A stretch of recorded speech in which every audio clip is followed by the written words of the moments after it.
In his speech to the United Nations, the Israeli Prime Minister Benjamin Netanyahu didn't only focus on how Israel is often criticized by the UN. He also mentioned how the Jewish state has managed to develop profound friendships with lots of new nations. Joining us today in the studio to tell us more is Knesset member Sharren Haskel, who is also a member of the Knesset's Foreign Affairs and Defense Committee. Thanks so much for coming in. It's my pleasure. Thanks for inviting me. So we know that you're personally in charge of maintaining diplomatic relations with quite a challenging region for Israel, South America. Can you tell us about what you do? Yeah, I'll just touch in a point the speech because that has a strong connection to what I do in the areas of South America as well. And this speech was different than other speeches because it brought hope. It didn't just brought hope for Israel that things are about to change at the UN, but also hope for the entire Middle East, that things are changing at this point in time, that things will become better and better because we are strengthening friendships and building and creating an amazing bond with those countries around us. And that brings hopes. On another aspect about my work in South America, hope is very much needed there as well.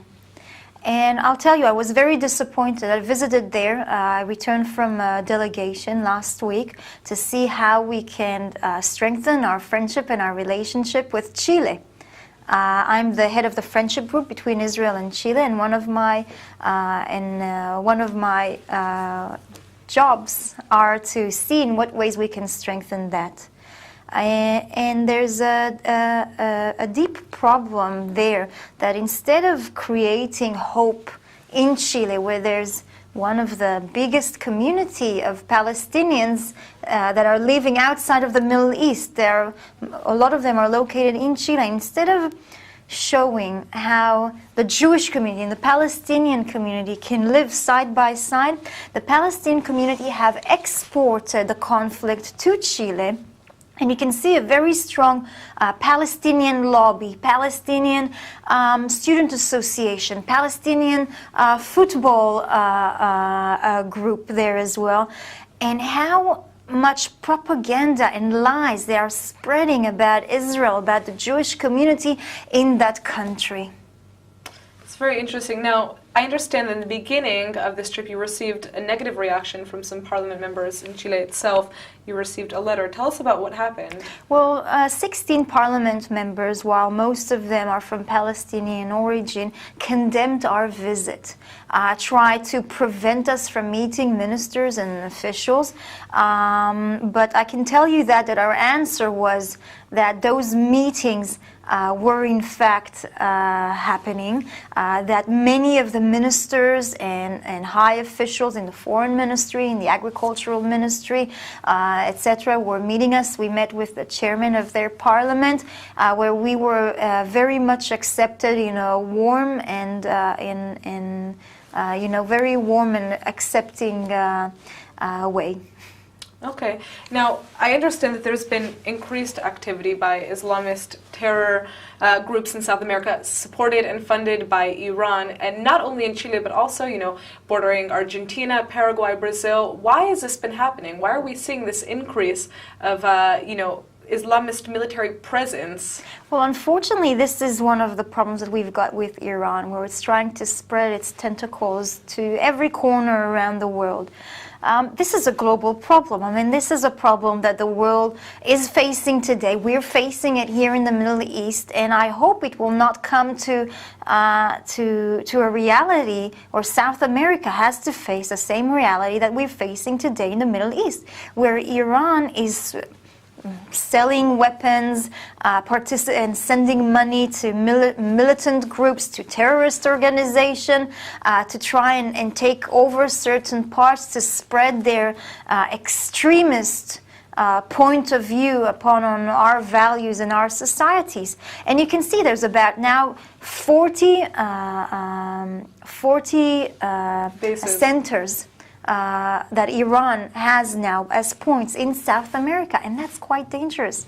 They've got even military training there. They're spreading propaganda through there. But why is South America, so prone to this happening? Why is it so prone? I think it's a little bit under the radar. There's less activity of international organizations or law enforcement. It's very much open for that. Not to say that, you know, the borders towards the United States starts from there. And when they have more of a reality where they can operate freely without detection over there, and the trip is much shorter towards North America.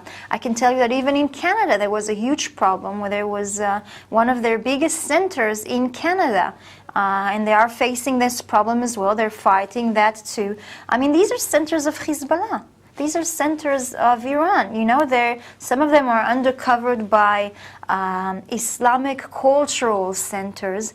But it's easy enough just to go on their Facebook to see what kind of propaganda they're spreading through there against Western values, against the values that we live by, democratic values, freedom of individuals, equality. This is what they're fighting against, and it's quite worrying. So, you know, you obviously faced some initial difficulties when you went to Chile, but afterwards it seems like you had a pretty positive experience in terms of enhancing Israel's diplomatic relationship with Chile.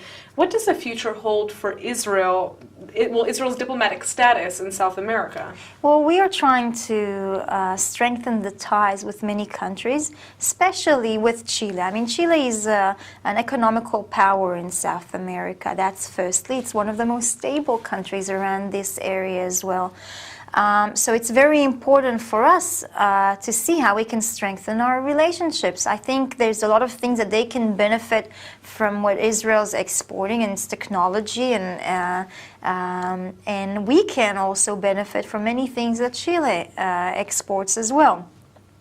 With that, we do face some challenges, and the challenges are the propaganda that the Palestinian Chilean communities are spreading there. Some of it is complete lies. I went there on a delegation with a member of parliament as well. I'm the head of the delegation, and he was associated to the delegation. He's a member of the friendship group, and he's in the opposition. He's from the left wing, actually quite extreme left wing. And in the newspapers, the Palestinian lobby has said that they just turned him into this extreme right-wing activist. They called him heading the invasion to the Sinai, you know. And so I think this is the biggest challenge we are facing now in Chile. It's how to bring the truth out there, because so much of the propaganda and lies has been spread through this Palestinian lobby. And instead of, you know, creating a model how Jews and Palestinians can live side by side in Chile, it gives me a little bit less hope about the situation even here. You know, if they can't do it, how are we meant to do it? Absolutely. Well, we can only hope that, you know, through your work and the continued work of Israeli officials going to South America to meet these people on the ground, we can enhance Israel's relationship with these South American countries like Chile. I think that a lot of our achievement as well has done it. We were able to build some stronger relationships. We are in a process now to bring back the free trade agreement and a few other agreements that the Palestinian lobby has been trying to postpone, and I do see a brighter future and a stronger bond between Israel and Chile. Well, economic ties lead to better friendships, right? Absolutely. So, thank you so much for coming in. Thanks a lot for inviting me.